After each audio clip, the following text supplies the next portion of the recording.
Al-Quran ada penyembuh dia. Selain daripada makan ubat, kita baca Bismillahirrahmanirrahim, kita baca ayat-ayat Quran, doa-doa daripada hadis Nabi SAW yang kita kongsikan sepanjang tahun ini. Jadi mana makan ubat tadawu, Nabi suruh kita makan ubat ya. Jangan rasa macam makan ubat tu negatif so jadi untuk kesihatan mental kita, jadi untuk kesihatan fizikal kita. Ibu-ibu, kakak, ayah-ayah saya sayangi dan saya doakan kebaikan sekalian. Jadi pada tahun ini, sepanjang tahun ya, kita bincang mengenai kesihatan. Dan bila kita rujuk mengenai kesihatan, maknanya dalam Islam 5 unsur kita kena sihat. Saya ulang balik, roh kita kena sihat, akal kita kena sihat, hati kita kena sihat, nafsu kena sihat, dan juga fizikal ataupun kita punya jasad kena sihat. Jadi kalau anda kata kita lihat orang itu sakit, maka dalam Islam dia sakit salah satu berunsur pun dia dah mula ada gangguan kesihatan bagi dia. Katakanlah dia sihat, badan sihat, tak kena COVID, pergi cocok, dah dos penggalak pun, tapi nafsunya tak sihat, maka tidak sihat dia. Walaupun ada dos penggalak, tapi anxiety, rasa kerusingan melampau, sampai tak boleh takut kehidupannya, sampai nak mengusahakan sesuatu tu memang sangat takut, duduk risau macam mana, risau sampai pening kepala. Jadi mana tak sihat juga. Walaupun fizikal yang sihat. Ada orang yang memang semua okey, tapi maknanya dia akal pun tak berapa sihat, depression contohnya kan. Ada mana kesedihan yang melampau kan. Dan maknanya sihat, kelima-lima benda ni sihat. Kalau kelima-lima benda sihat, itulah sihat dalam Islam. So jadi maknanya melangkah tahun 2022 ini kita akan bawakan satu tema tajuk yang lebih menarik fasa kepada selepas COVID, macam mana nak buat dan sebagainya. Ada main dia ataupun tujuan utamanya supaya dalam rumah tangga kita sihat. Dan takrifan sihat kita dah cerita dah. Kita dah bincangkan sepanjang tahun 2021 ini, iaitu bagaimana ada kesedaran, ada awareness. Awareness apa, kesedaran apa? Kesedaran daripada satu orang sihat dan dia mengalami gangguan kesihatan. Supaya bila kita dah tahu dia ada gangguan kesihatan, kita kena terus usaha untuk bantu dia dan bantu diri kita supaya dia jangan jatuh kepada fasa sakit pula. Maknanya kesihatan mental, gangguan kesihatan mental dan penyakit mental. Kita tak nak ada orang banyak penyakit mental. Betul, ambil peranan. Kita bincangkan perkara ini supaya orang ada kesedaran. Semua sekali ada kesedaran dalam berusaha menjaga kesihatan untuk keharmonian keluarga. InsyaAllah. Itu yang kita kongsikan Ustaz kan sepanjang tahun 2021 ni. Harap-harapnya semua orang terdidik lah untuk jaga 5 unsur manusia yang Ustaz sebutkan tadi. Alhamdulillah, insyaAllah. Dan kita akan berhenti rehat seketika. Selepas ini, untuk rakan-rakan pendengar yang mengikuti secara langsung di FB IKIM FM, di YouTube channel IKIM, tulislah komen di situ apa yang anda dah belajar sepanjang setahun bersama dengan Ustaz Muhammad Abdul Alamin dalam Pesona Dizara. Sama-sama jadikan sebagai tarbiyah dan penambahbaikan dalam kehidupan, insyaAllah. Dan lepas ni kita akan sambung perkara apa yang perlu kita titik beratkan sebelum kita nak set azam baru, insyaAllah. Kita akan kongsikan lepas kita berhenti rehat seketika. Untuk anda jangan ke mana-mana, teruskan kesetiaan bersama kami, tentunya hanya di IKIM Inspirasi Inforia Islami.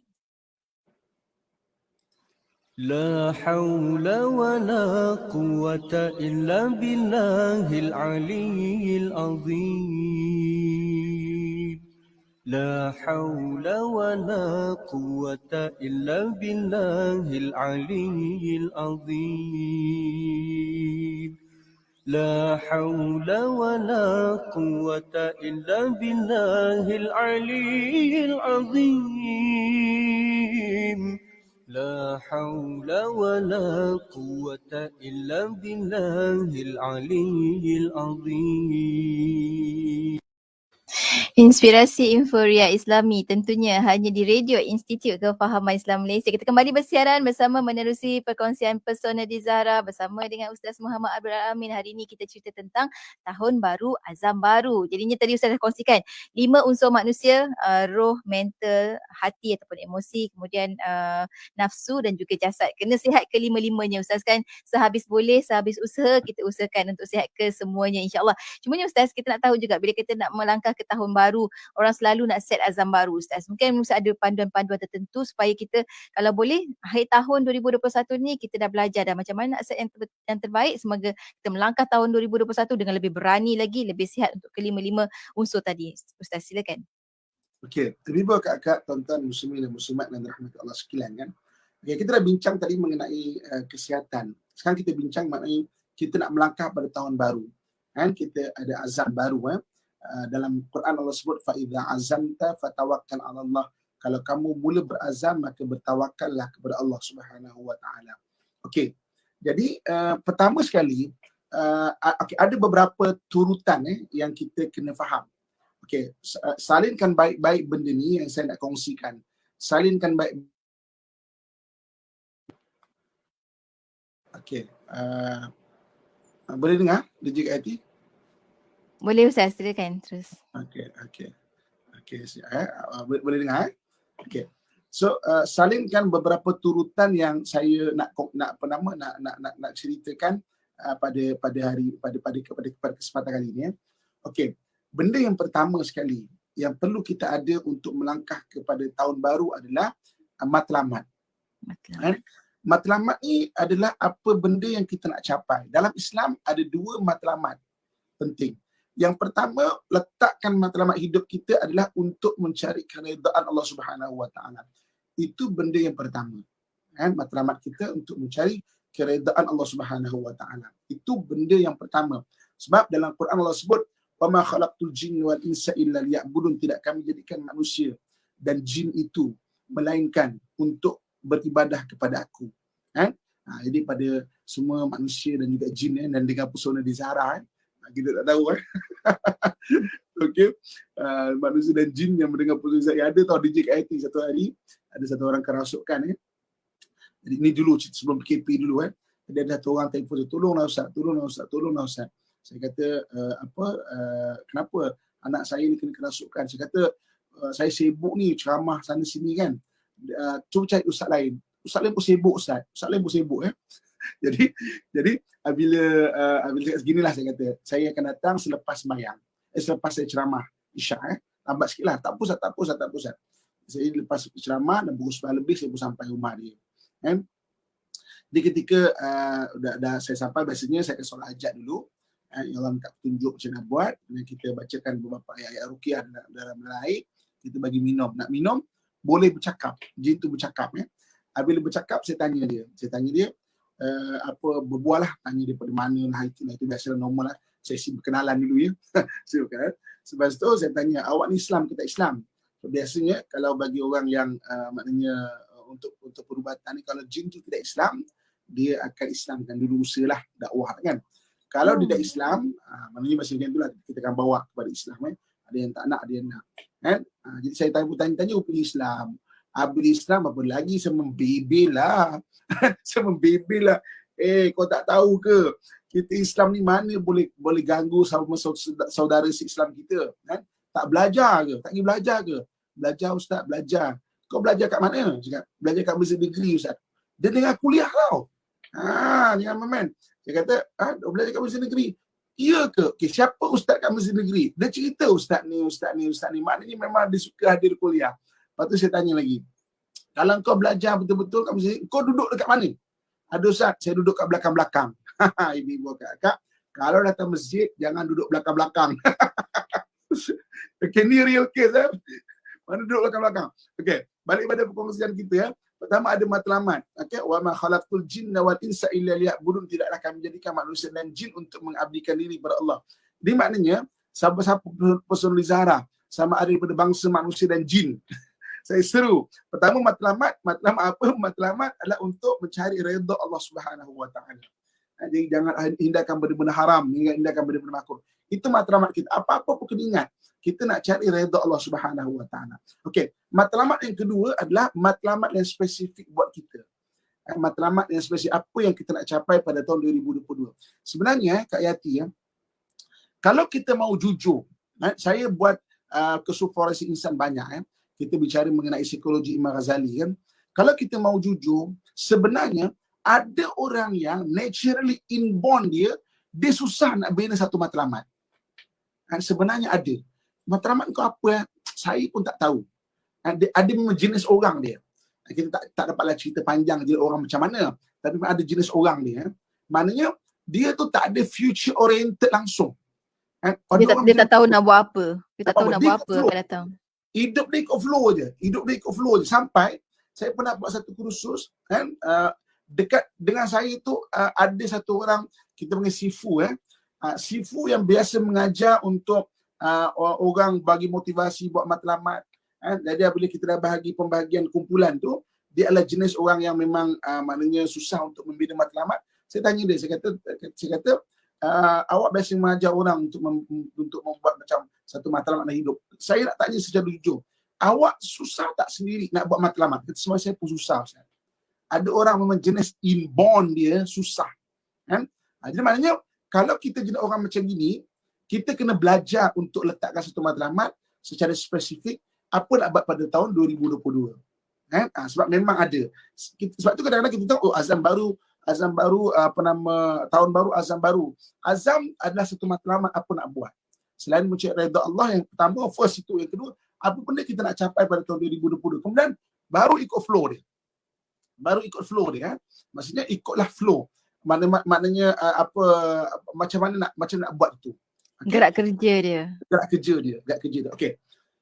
Pertama tu step dia lah kena ada matlamat. Itu step pertama dia. Tolong catatkan benda ni. Saya nak cerita ada beberapa turutan dia. Okey, benda yang keduanya kita kena faham satu benda. Apa dia? Dalam Quran Allah sebut benda sunatullah kita panggil. Sunatullah. Sunatullah ni maknanya kebiasaan satu benda ni berlaku. Okay, salinkan dulu apa maksud sunatullah. Sunatullah ni apa? Satu benda yang Allah Subhanahu Wa Taala jadikan maknanya sifir alam kita panggil. Benda tu sifir alam. Sunatullah ni ada dua. Ada dua bentuk sunatullah. Okay, pertama kita matlamat, yang kedua kita kena faham sunatullah. Sunatullah ni ada dua benda. Ada dua benda sunatullah ni. Apa dia? Yang pertama sunatullah ni kita panggil sebagai alami. Alami ni apa? Alami ni law of nature. Kan kalau dalam bahasa moden ni orang panggil law of nature. Kan kita dah satu tahap Pusul Zahara kan alami. Contoh alami ni apa? Contoh api tu membakar. Kan? Itu alami. Benda-benda kita kena faham, benda tu sunatullah kita panggil. Alami. Maknanya benda tu sunatullah. Sunatullah tu maksudnya benda tu mesti berlaku. Dalam Quran Allah sebut walan tajida li sunnatillahi tabdila. Kamu takkan jumpa sunatullah ni berubah. Kalau api tu membakar, memang api tu membakar sejak zaman Nabi Adam AS sampai hari kiamat dia akan membakar. Okey. Cuma Allah SWT ada kadang-kadang nak tunjukkan kuasa Allah Subhanahu Wa Taala. Itu nanti kita akan bab yang ketiga kita akan faham bab ketiga itu. Kita cerita sunatullah. Iaitu sunatullah ada dua jenis. Satu alami kita panggil ataupun dipanggil law of nature. Kan? Contoh macam kita takkan boleh bernafas dalam air contohnya. Jadi maknanya orang nak kalau tak pandai berenang jangan dekat dengan air. So maksudnya dia takkan boleh bernafas. Itu sunatullah. Orang kena selam dia tertelan air dia takkan boleh bernafas. Itu sunatullah. Pisau itu memotong. Itu sunatullah. Itu alami ataupun law of nature. Yang kedua, sunatullah ni ada dua jenis. Yang kedua, ada dipanggil sebab musabab. Ataupun cause and effect. Kalau dalam bahasa moden ni sebut cause and effect ataupun sebab musabab. Contoh dalam contoh dia manjada wajada, siapa yang berusaha dia akan berjaya. Maknanya itu sebab musabab, itu sunatullah. Kena usaha. Ada matlamat kena jalan usaha. Usaha. Kena tingkatkan usaha. Untuk kita mencapai apa yang kita nak. Jangan duduk saja ada matlamat, tak boleh. Kena gerakkan. Kena mula bergerak. Dia panggil ibtidak. Kena mula. Ibtidak. Kena mula. Dia panggil cause and effect. Buat benda ni jadi macam ini. Kita duduk mengeluh takkan merubah apa-apa. Kena bergerak. Sebab itu jangan biasakan tabiat, maknanya mengeluh tu sebagai tabiat. Tabiat ni kebiasaan. Jangan jadikan dia jadi tabiat. Okey. Selaku manusia kita mengeluh. Penatlah hari ni. Tapi jangan jadikan dia tabiat. Awak ni, ini dah sebab awak mengeluh. Susahlah kita sekarang ni. Jangan jadikan tabiat. Mengeluh manusia. Tapi jangan jadi tabiat. dia tidak merubah apa-apa. Kena bergerak, kena ada ibtidak. Ibtidak kena ada begin kena ada permulaan. Kena mulakan usaha. Kalau tak jumpa macam mana nak mulakan usaha, minta kepada Allah Subhanahu Wa Taala. Kena minta doa kepada Allah Subhanahu Wa Taala. Macam mana ya Tuhan, aku tak tahu macam mana nak buat ni. Macam mana ya Allah aku nak buat, aku tak tahu, tak reti dah Tuhan. Macam mana aku nak buat ni. Itu dipanggil sunatullah. Sunatullah ni iaitu apa nama sebab musabab. Okey. Jadi kalau kita lihat kita tengok Zulkarnain dalam Al-Quran. Kisah Zulkarnain. Kisah satu individu yang kuat, yang sangat hebat. Tarikhnya bila? Tarikhnya 450 tahun sebelum Masihi. 450 tahun sebelum Masihi. Zulkarnain ini dalam ulama dia ada dua pendapat. Satu Cyrus the Great. Cyrus the Great ini daripada Parsi. Satu lagi adalah Alexander the Great. Cyrus the Great 400 tahun sebelum Masihi. Alexander the Great 300 tahun sebelum Masihi.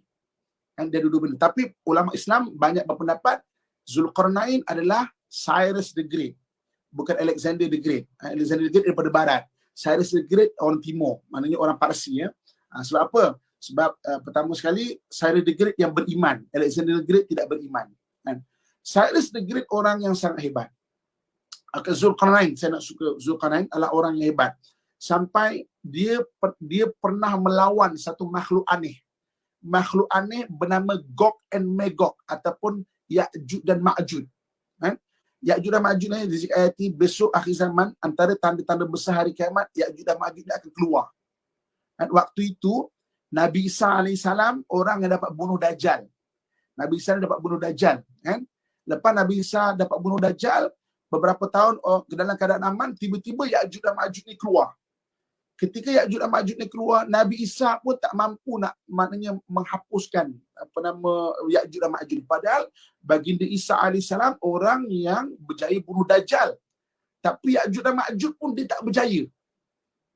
Sampai maknanya dia akan bunuh manusia, dan Ya'juj dan Ma'juj ni satu makhluk yang punya dendam dengan manusia. Sebab Zulkarnain ni bangsa manusia yang berjaya kurung dia beribu tahun. Jadi ketika dia keluar, dendam daripada manusia, banyak siap kau. Itu jumpa manusia tak ada maaf lah, memang dia akan bunuh. Maksudnya sampai Nabi Isa pun tak mampu. Jadi maknanya sampai yang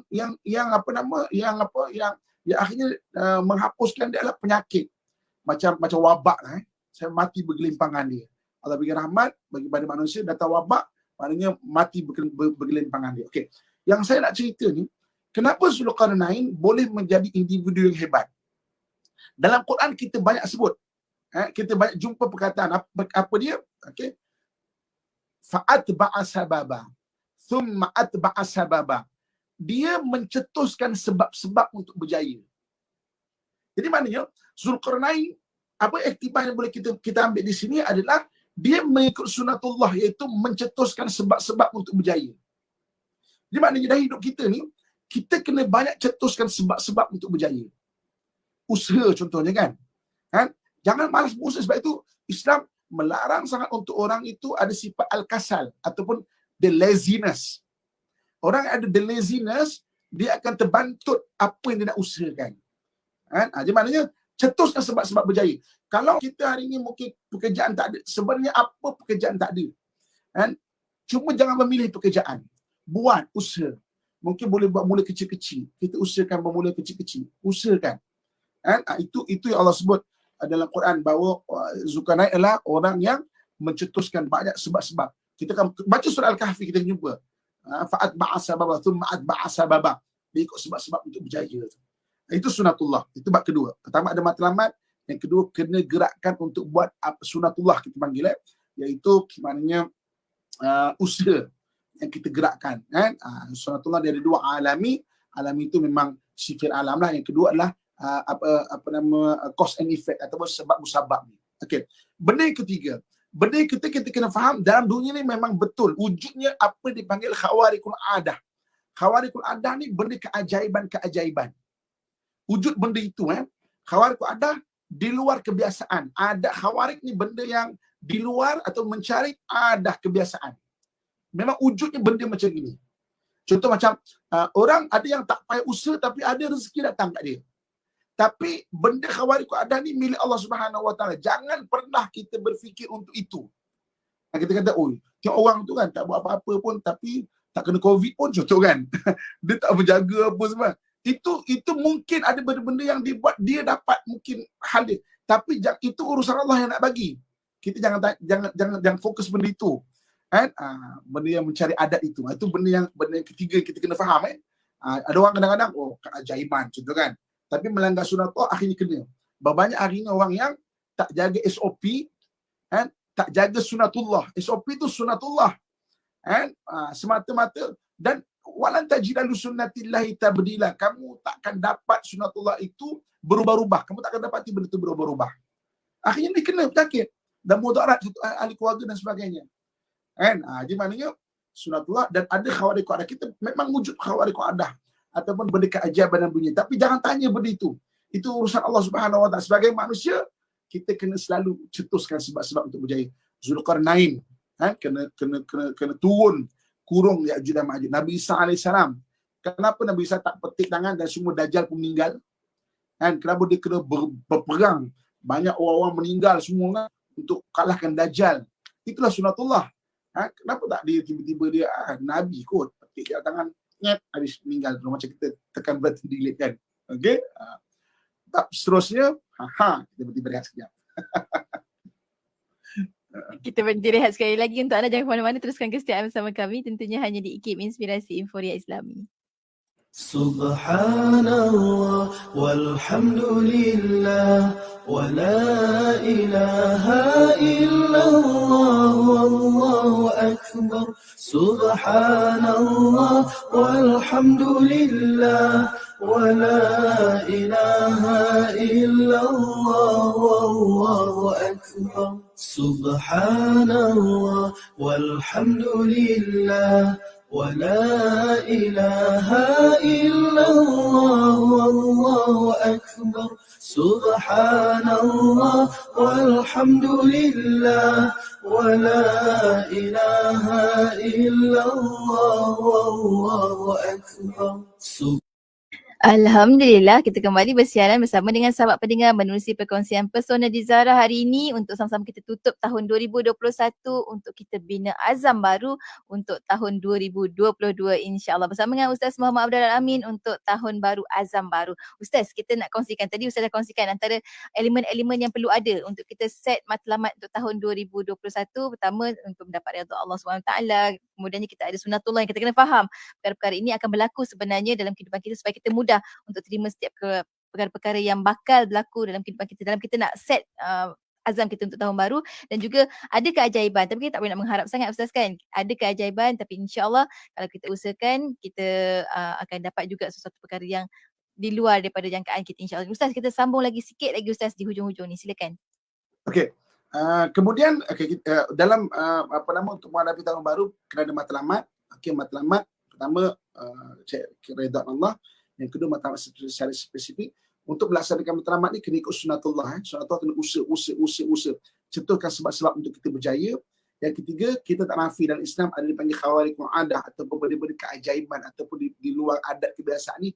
Itu jangan harap benda itu. Itu urusan Allah yang Allah nak bagi. Kalau bagi Nabi dipanggil mukjizat. Kalau bagi orang-orang wali-wali dipanggil karamah benda itu. Dan kalau anda kata bagi orang biasa ni dipanggil ma'unah. Kan? Mana pertolongan Allah SWT. Kalau orang jahat tapi dapat benda tu dipanggil istidraj. Kan? Itu istilah benda-benda di luar kebiasaan atau keajaiban. Kan? Okey. Dan kemudian akhir sekali kita telah melakukan sunatullah. Kan? Kemudian maknanya jangan fikir dengan khawariqul adah itu tadi, tapi kita cetuskan sebab-sebab untuk kita berjaya dalam kehidupan kita untuk tahun 2022 ni. Bab yang terakhir kita kena faham ada apa yang disebut sebagai takdir Allah Subhanahu Wa Taala. Kalau ditakdirkan kita berusaha berjaya, jangan lupa untuk bersyukur. Kalau andai kata ditakdirkan untuk kita tidak berjaya, jangan lupa untuk redha dan mulakan balik sunatullah usaha daripada awal. Jadi maknanya sebab itu bila kita bicara mengenai takdir Allah Subhanahu Wa Taala, kita kena faham apa-apa perkara dalam hidup kita adalah daripada ketentuan Allah Subhanahu Wa Taala. Sebab itu selain daripada usaha tadi, kita kena banyak berdoa. Minta supaya Allah restui kita punya usaha ni. Allah berkati, Allah permudahkan kita punya usaha ni. Allah permudahkan kita punya usaha untuk Allah bantu kehidupan kita. Ini benda yang kita kena faham. Maknanya bekalan kita untuk 2022 tahun baru, azam baru. Maknanya kena ada matlamat, kemudian kena cetuskan sunatullah, sebab-sebab untuk berjaya. Kita bicara mengenai wujudnya keajaiban-keajaiban, jangan mengharap benda itu. Itu adalah anugerah Allah kalau Allah nak bagi. Tapi kita usahakan, dan kita kena faham yang terakhir adalah takdir Allah Subhanahu Wa Taala. Sebab kita semua bergerak di atas takdir, dan takdir kita tak sama. Kita dengan bapa kita akan sama, kita dengan anak kita tak akan sama, dan kita dengan orang sekeliling kita takkan sama. Takdir orang tak sama. Adik-beradik takdir tak sama.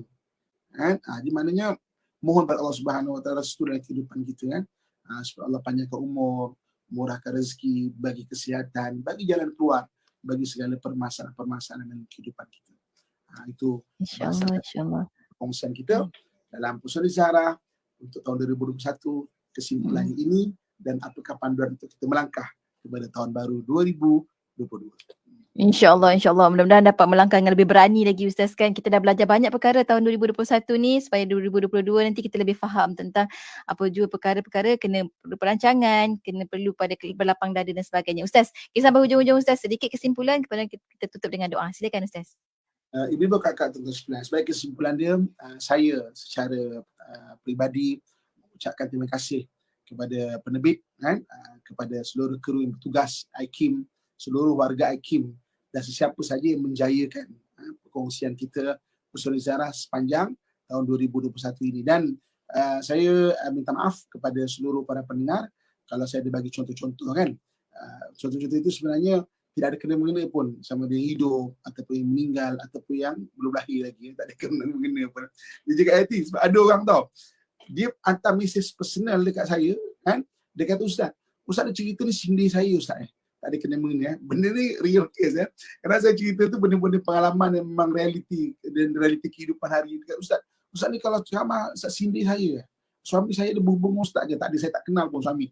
Dekat saya tak kenal pun. Dia kata saya sindir. Tapi kadang-kadang itulah kadang Allah datangkan satu orang untuk menegur kita daripada lidah orang yang menyampaikan tetapi asyik setiap minggu kena sindir aku ni kan. Tak ada kena-mengena. Jadi saya minta maaf. Dan saya mohon kepada seluruh para pendengar, ibu bapa, kakak, ayah, saya sayangi sekalian, tolong doakan penerbit kita, kru kita, doakan saya dan doakan seluruh warga Malaysia, maknanya umumnya dan seluruh dunia amnya, untuk Allah terus bagi kesihatan supaya kita hidup dalam masyarakat harmoni, negara yang harmoni, maksudnya keluarga yang harmoni. Dan bila gabungan keluarga harmoni ini dia membentuk satu situasi yang harmoni. Dan mudah-mudahan 2022 kita melangkah dengan lebih lagi ceria, gembira, berani, buangkan sifat-sifat yang buruk ke belakang 2021 ni, tinggalkan semua. Dan bina semangat baru. Kalau kita telah mula rasa lemah semangat pada 2021, insya-Allah Allah sentiasa bersama kita.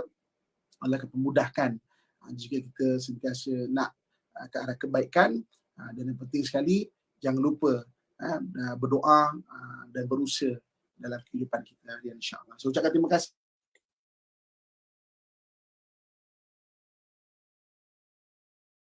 Boleh dengar? Okay. Boleh, okey, silakan. Terima kasih kepada penerbit yang maknanya setia dalam perkongsian kita dan juga seluruh pendengar Pusat Ziarah, insya-Allah. Wallahu a'lam. Masya-Allah, penerbit dia kena yang paling setia Ustaz untuk dengar. Insya-Allah. Baik. Ustaz, kita tutup pengakhiran kita pada minggu ini dengan doa Ustaz. Silakan. Auzubillahi minasyaitanirrajim. Bismillahirrahmanirrahim. Alhamdulillahirabbil alamin wassalatu wassalamu ala asyrafil anbiya'i wal mursalin wa ala alihi washabbihi ajmain. Ya Allah, ya Tuhan kami, ubatlah segala sakit kami ya Allah. Berikan jalan keluar bagi segala permasalahan kami ya Allah. Tenangkan hati kami ya Allah. Restui usaha kami ya Allah. Bagi tahun baru ini ya Allah, bimbinglah kami ke jalan-Mu yang lurus ya Allah. Ya Allah, ya Tuhan kami, jika Engkau matikan kami dalam keadaan beriman dan tanpa sebarang fitnah serta kekecewaan ya Allah. sudahi hidup kami dengan husnul khatimah ya Allah. Ya Allah ya Tuhan, kami rezekikan kami untuk membuat amalan yang kekal pahalanya sepanjang zaman ya Allah. Ya Allah ya Tuhan kami, ubatlah sakit bagi orang yang sakit di kalangan kami ya Allah. Kurniakan ketenangan bagi orang yang sedih di kalangan kami ya Allah. Berikan segala jalan keluar-Mu bagi orang yang buntu di kalangan kami ya Allah. Ya Allah ya Tuhan kami, kurniakan kebaikan kepada kami ya Allah. Hindarkan kami dari segala mara bahaya ya Allah. Dari hasad dengki manusia yang menghasad ya Allah. Dari kezaliman manusia yang jahat ya Allah. Daripada gangguan jin dan syaitan ya Allah, daripada penyakit yang berjangkit ya Allah, daripada perkara yang tidak mampu kami tanggung ya Allah. Allahumma rabbana atina fid dunya hasanatan wa fil akhirati hasanatan wa qina adzabannar. Wa sallallahu ala sayyidina wa maulana Muhammad wa ala alihi wa sahbihi ajma'in.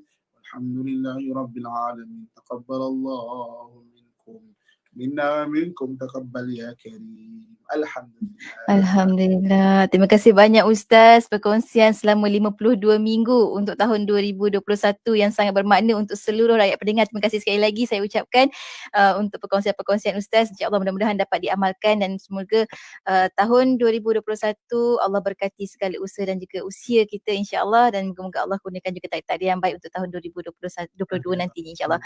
Terima kasih banyak Ustaz. Sampai bertemu lagi minggu hadapan untuk tahun 2022. Assalamualaikum Ustaz. Assalamualaikum warahmatullahi wabarakatuh. Dan untuk anda rakan pendengar, teruskan kesetiaan bersama kami tentunya hanya di IKIM Inspirasi Inforia Islami.